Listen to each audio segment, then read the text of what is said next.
Welcome back to Let's Talk Politics for part 2 of the Quebec Perspective, History, Policy and Politics with Public Affairs strategist David Boudeweel-Lefebvre. In this episode, we explore how Quebec ties, fluency in Quebecois French, and genuine interest in provincial issues shape a party leader's voter appeal in Quebec. We also break down the Liberal leadership race, key Quebec ridings to watch in the next federal election, and how government relations are evolving in an increasingly complex landscape. Since recording this episode initially, Nick Nano's research shows federal polling has shifted dramatically, with the conservative-liberal gap narrowing. And when it comes to managing U.S.-Canada relations under Trump's presidency, Pierre Poilievre and Liberal hopeful Mark Carney are nearly tied in public trust. There's a lot to unpack, so let's dive in and talk politics with David Boudeweel-Lefebvre. The frontrunners in the Liberal leadership race right now are Mark Carney and Chrystia Freeland. And the reason why I'm bringing this up is both of them lack very strong ties to Quebec, something we haven't seen for a long time with the Liberal Party. How do you think that they've been running their campaigns on a national level? And do you think their lack of French connections will impact them and the Liberal vote in Quebec? Well, the Liberal Party registration as to who is eligible to vote is a little bit different than other parties, right? You have members, but you can also be a sympathizer and doing like that. So I know that both Mark Carney's and Chrystia Freeland's campaign, they are renewing membership and convincing people to be in the roll call to be able to vote. So I would say they're doing this grassroots work. What helps both of them is that there's no significant strong candidate from Quebec in the race. So in a way, it's the same disadvantage for both. So it justifies that they do more high-level campaign and that they don't go a lot specifically in Quebec.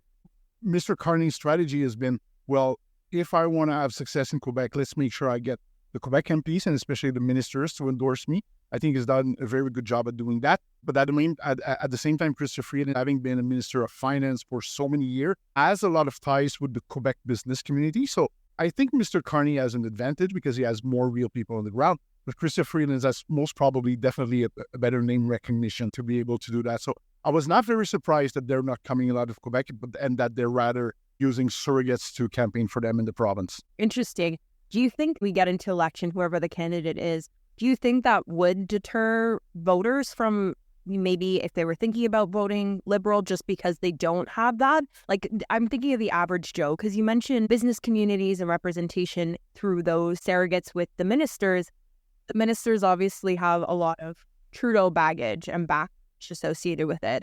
So I'm just curious if you think this will, if it comes down to maybe like a tight riding, if the leader's not from there, if that will impact anything. Again, a bit of a high-level question. Yeah, I think it can definitely make a difference. And on both sides, whether it's the Liberal leader or Pierre Poilievre, there's probably going to be a little bit of a built-in advantage for the Bloc. If you have a 4 or 5% of the electorate that say, well, I want to vote for one of my own, at least someone from my province. The thing is now, however, that Pierre Poilievre is the conservative leader that is speaking the best French since the merger of the party. The new Liberal, whether it's Mark Carney or Chrystia Freeland, probably not the same. So Poilievre will have a little bit of an edge in terms of being French-speaking. His wife is also from Quebec. She comes from Venezuela, but she speaks like a Quebecer. So I think Poilievre can probably neutralize a little bit this. Outside of Montreal, definitely the Liberals will probably lose a few percentage points. But at the same time, it's a little bit in the DNA of the party, right? Where there's alternating leaders between French and English Canada. So you had Trudeau now, before that Ignatieff, before that Dion, before that Paul Martin, which was a hybrid Quebec-Ontario, but he was from Ontario. Before you had Chrétien, before you had arguably John Turner, which was English-speaking, before Pierre Trudeau, So it's alternating, right? So it doesn't surprise me that the next leader of the Liberals will be someone from. I think that's why also a lot of the potential Quebec MPs or ministers that could have run for the leadership are making a good move and waiting for one more election before throwing their hat in the ring. That's a good point, and it also brings up to the idea around like how people vote. And it was something really interesting as I got into politics and started door knocking, is realizing people vote 3 different ways from my experience. You either vote for the party because you bleed red or you bleed blue or whatever. You vote for the leader because you have faith in the leader, or you vote for your local candidate because that is the person who's going to represent your interests and really uphold your voice in Parliament, because I think it feels like such a distant for a lot of people, depending on whatever your issue is or for your organization. So I understand the appeal for the Bloc Québécois, who've upheld that reputation of listening to their constituents. And I wanted to add on to that as well, how Poilievre attempted to stir up some division in Quebec by tweeting about Mark Carney following his soft launch appearance on The Daily Show of his leadership bid. And he tweeted, quote, "Carney gave no interviews in French in Quebec, but he launched his campaign with an interview in the United States in English only. Shameful. Putting Canada first must include respect for our two official languages." It's really interesting playing this card, I think, and going to his point, he's an MP that represents an area in Ottawa, which is a pretty bilingual city. Do you think this is strategic of him, or do you think Quebecers will be like, here, whatever, leave it alone? Yes, that's an interesting perspective, because if you were to survey 100% of Canadians, probably 60 or 70% at least would say unofficial languages, Liberals have been better than Conservatives, though when you look into the facts, it's not really the case. The Conservative always have a little bit to come back from behind, proving that they speak French, that they're in favor of the bilingualism in the countries for good or bad reasons. So Pierre Poilievre seems to take the mantle himself as a leader and present this contrast with the Liberals. It doesn't hurt that he's the first Conservative leader for a long time that is able to go toe-to-toe in French in a debate with anybody, including a leader from the Bloc, and he will have the edge discussing a lot of the issues and making French presentations compared to the upcoming Liberal leader. So I think it's good politics for Pierre Poilievre to do it, and he can do it because he can back it up. If Mark Carney says, well, but you also do interviews in English, he can have a list of things that he does in French and in good French. And basically, it's not possible to attack Poilievre like you were able to attack Scheer, O'Toole on their French-speaking side. And the way Harper prevented it, so Harper was not as good as Poilievre in French, but he was always starting his conversation in French, always making his first intervention in French. So people understood he didn't speak perfect French, but he had the respect of people from doing so. And I think this is the contrast that Poilievre tries to show. It basically tries to say to Quebecers and French-speaking people, see, Carney wants to be prime minister, but he dismisses you on the first day that he makes an announcement. Is it going to stick? I don't know, but it's good politics, especially at a time where social media, 5-10 seconds clips are so important. Absolutely. And that's something I talk about in a lot of my interviews, is the impact of social media and how great of a job the Conservatives have been doing when it comes to their media and speaking to the average person. And I think that's what it comes down to as well. So it's really interesting. And you answered my question as well. I was curious if you think that's maybe why the French-speaking ability of O'Toole and Scheer was maybe the reason they weren't able to beat Trudeau in the past elections. Yeah, so I would say it's part of it. The other thing is that even though Pierre Poilievre is Saskatchewan, Albertan, and representing Ontario riding, he, because of his wife, and also because I think he really speaks French and can read French news, and he's been able to do it for decades, right? On a certain level, he understands not only French, but also the Quebec political culture much better than some of the previous Conservative leaders. So when he makes comments in French or about Quebec, it comes as more genuine. I wouldn't say Scheer and O'Toole lost because of their French, but probably because they had a harder time connecting with the culture. And I think they were less interested in it. Poilievre has an interest in the culture, has a genuine interest in Quebec. And I think it makes him probably more efficient as a leader because of that. Absolutely. And I totally agree with you. Like, there's a genuinity behind it. It's not just to get the votes. He does have those connections. And I think it resonates through when it comes to his comms, when it comes to his media. So I totally agree with you on that. And on that note, you mentioned how you think some ridings might flip between Liberal and Bloc. Are there any specific ridings you'll be watching closely if you do shift? I'm just curious if there's any that stick out in your mind. Yes, I'll be watching everything that's outside of Montreal. So whether it's Île-la-Madeleine, Champlain, which is in the Trois-Rivières region, the two seats that the party still has, in and around Quebec City, which those are the two that could fall to the Conservatives, and other seats that could fall to the Bloc Québécois. Those I think would be the most interesting seats to watch. In the current juncture, I don't really see new seats that the Liberals could take either from the Bloc or from the other. Maybe the seat that the NDP has in Rosemont, really in the core of Montreal, is one because of a bizarre vote split with the Bloc maybe could switch to the Liberal. I don't know. They were not that far the last time around, but I think they will pretty much play defense in a lot of places in Quebec. And the goal will probably be to limit the losses, especially to the Bloc Québécois. So I'll be interested in watching those riding. A few of the ministers, like Minister Bibeau in Sherbrooke, said that she's not running again. I think there's also going to be a few other Quebec Liberals that are not running, depending who wins the leadership. Those open seats will also be harder to defend for the party. Mm-hmm. Yeah, it's going to be a battlefield for sure. And as we're talking about federal politics, I want to switch a little bit more into the provincial politics. Talking about the Liberal imprint, the PLQ leadership race has really been heating up with Pablo Rodriguez emerging as this front runner. There were rumors when he was minister under the Liberal government that he was potentially going to get this bid. He obviously went through with it. So what do the key candidates represent for the future of the PLQ party? Because I'm not too familiar. Please feel free to give me some background. I'm feeling like they probably lost a lot of popularity, maybe with the federal Liberal representation. I'd be curious about your perspective and history on that. And how might this outcome with the resurgence of the PLQ reshape Quebec's political landscape? What do you think the dynamics will play out like? Yeah, so the provincial Liberals in Quebec, at least since the Quiet Revolution in the 60s, have always been kind of a coalition of three kinds of voters. Montreal-based, English-speaking or immigrant, financial and economic elite. Okay, so the people, basically like electors and voters from most of large cosmopolitan cities in the world, like would tend to be more a little bit center-right in their economics, but mostly left on their social politics. Okay, so and that's the first constituency. The second constituency of the party, which outside of Montreal was the most important, were local economic leaders, and like your regular Chamber of Commerce president, business people, entrepreneur was the second constituency. And the third constituency were people that are firmly in favor of Canada and against separation in Quebec. But the problem with the Liberals is that when François Legault came into power, people thought that the Parti québécois was dead and the separation idea was dead. So the axis will a little bit change. So a lot of those anti Parti québécois voters felt, well, there's no threat from the Parti québécois now, so why do I have to be a Liberal? So they lost a lot of people there. And they made kind of a green shift, a little bit like Stéphane Dion did, and a move to the left in the last election that made them lose a lot of this goodwill in the Chamber of Commerce crowd or small-sized businesses communities outside of Montreal. So this is why they got down to 15 or 16% of the vote, which is completely unheard of. And now they need to climb back.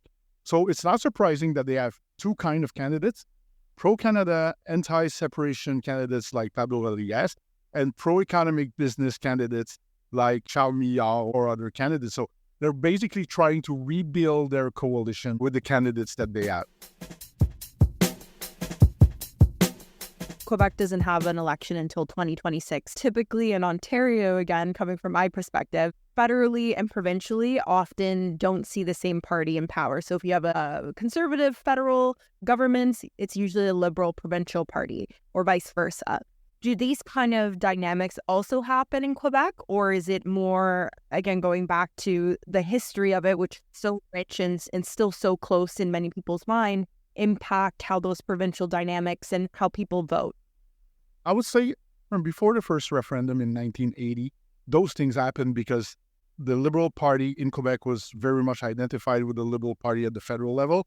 And whoever was in opposition was the Parti québécois worked with the Conservatives in a few things. And back in the days, the Union Nationale was working with the Conservatives in a few things. So you had more of this split. And it was a little bit like Ontario, right? Oh, the Reds are in power. Let's get the blue locally. Or the blue in power. Let's get the red locally. It happened a little bit. But since 1980 and the realignments and the shifts between the parties, there's no straight equivalence between provincial and federal, maybe like you have in Ontario. And arguably in Ontario, especially the way Doug Ford has been behaving, and you have a shift of the parties. I don't think Ontario will continue like this for decades, maybe again for 10 or 20 years, but you have a lot of parties at the provincial level that are redefining. Like, for example, who would have thought no more Liberal Party in British Columbia, no more Liberal Party in Alberta, no more Liberal Party in Saskatchewan, arguably not much in Manitoba. So you have those different things. And you don't have a Conservative Party in Saskatchewan now. You have the Saskatchewan Party, which is kind of a rebranding. a little bit the same thing in some other provinces. So I would say Quebec was an exception, but probably won't be for the foreseeable future. Well said. And that's actually like a really great segue into my next question of the landscape of government relations is always evolving. Are there any major trends or shifts you're seeing in public affairs and, as we just said, the politics of things? Are there any trends you're seeing that we might see more emerging and how that relates to stakeholders engaging with government? The best answer I can give to that question is the input that we have at our firm from clients and prospective clients is that more and more people are looking for specific government relations, intervention, and affairs. It's going to be harder for firms that are just running run-of-the-mill strategies and here's our blueprint, we'll do it for every of our clients. So clients are looking for more customized solutions and an approach and a way to move things forward. I think it's for two reasons, especially since COVID, government has become much more complicated and big and involved in many different things. So it's harder to be specialists, those that are specialists in a single issue or a specific government or specific regional. And the other big trend is that because government is becoming so complicated, their own civil servants or their own administrative apparatus is not enough anymore.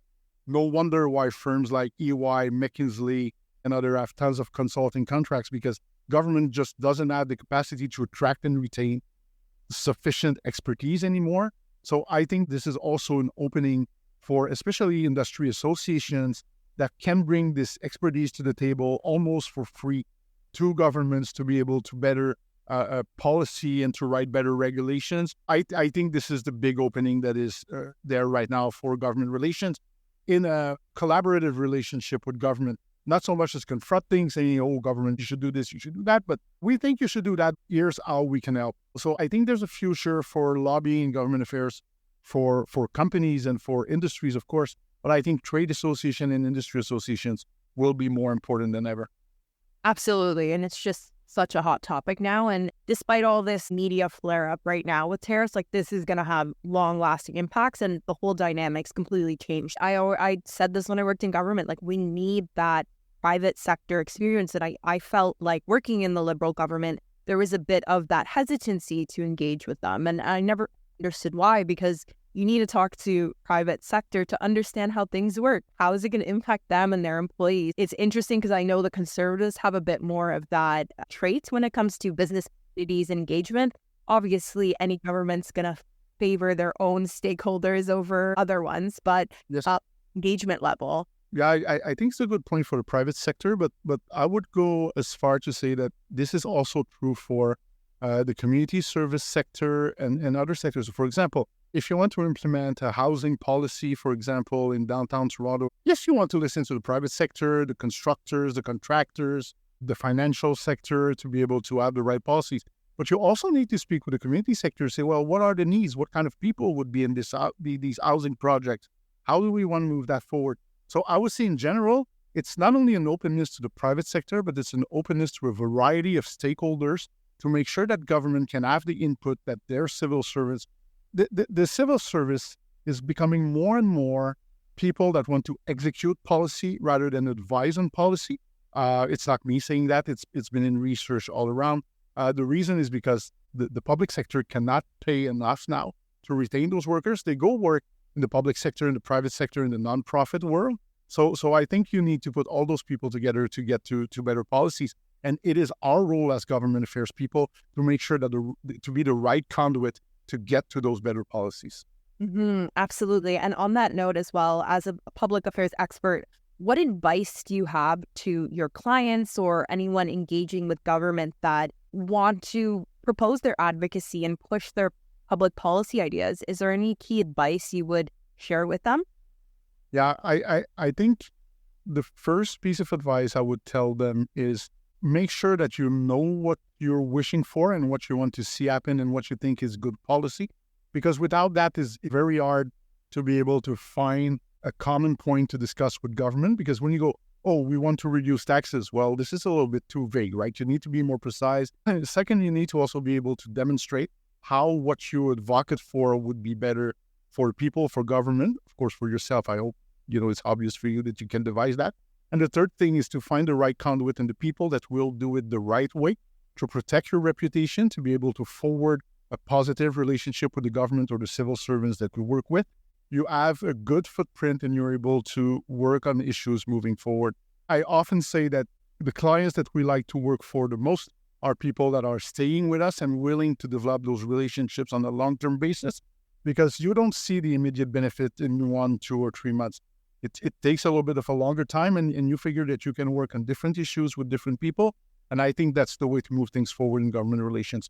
Absolutely. And I love how you really take that care both with your clients and also understanding what their strategies are, because a lot of working government, I met with some stakeholders and you could tell it was very much just a check mark for them to say they're meeting with government, but having that impact and being strategic about it is so important. And coming from your background and understanding both the trends going on and also your institutional knowledge is really important. So that's really great to hear. And as we're talking about your work, what has been maybe the most impactful campaign or initiative that you've worked on, and what made it so successful? We did a lot of stuff, especially in late 2020, early 2021. The financial sector, we've done things in Quebec, but also at the federal level to be able to promote housing access to especially younger people that want to be homeowners.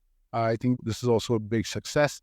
And working in the energy sector, navigating those difficult situations and complex pieces of legislation that we've positively contributed not only to our clients' interests, but to society in general. And that's what I think so unique about public affairs is you can still have that impact on society at large, not just only benefiting your organization, but more broadly. And you don't have to do that from within government because you can have those conversations and that collaborative approach, as you mentioned. So that's really great to hear. And I'm glad to hear that diverse experience is so wonderful. As we're just kind of wrapping up here, 2 final questions. How do you see the relationship between Quebec and the rest of Canada evolving politically in the next decade or so? I know it's a bit of a forward-thinking question, big one, but just seeing the trends, seeing the political landscape, is there anything you see standing out between the dynamics? Well, I'm sorry for your listeners, but I'm going to be very boring here.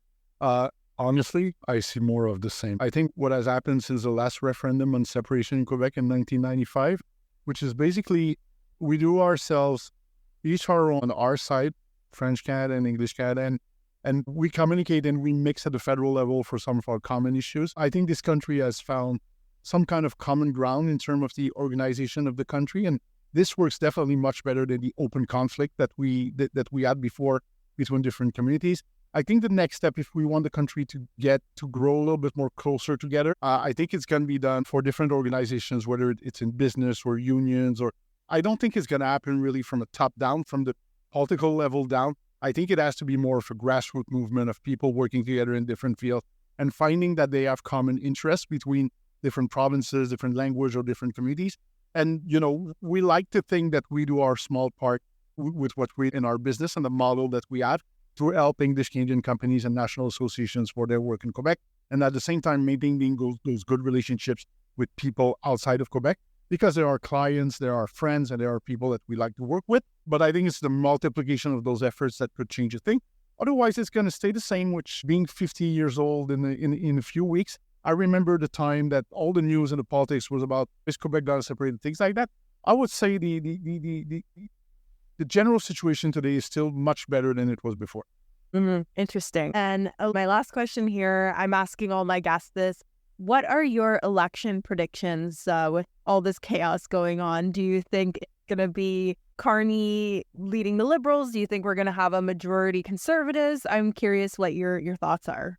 Okay, so things being as they are right now, I think that Mark Carney will most probably end up as the next leader of the Liberals.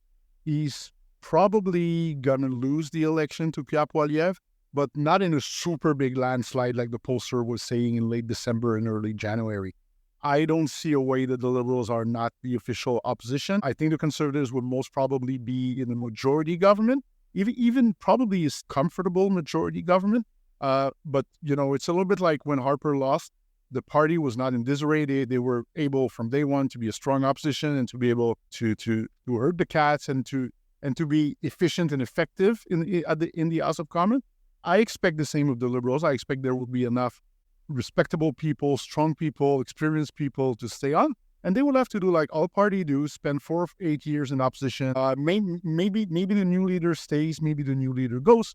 But I don't think that the brand is damaged enough that will happen like the Progressive Conservatives in 1993 when there were only 2 MPs left. This is not going to happen, whether it's Freeland, whether it's Carney, even Gould. I think the Liberals will do well, probably not well enough to win, but probably much better than they would have done in December. So I'll have to follow up with you once we actually see what happens. But I think that's where we're heading. I want to thank you so much for being here and for providing your insight on the political landscape, the public affairs landscape. It was a really great conversation. Thank you very much.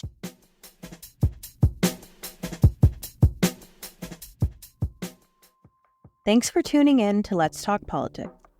That wraps up our conversation with David Boudeweel-Lefebvre, CEO of Boudeweel Public Affairs. If you want to learn more about Quebec politics and public affairs, be sure to connect with David.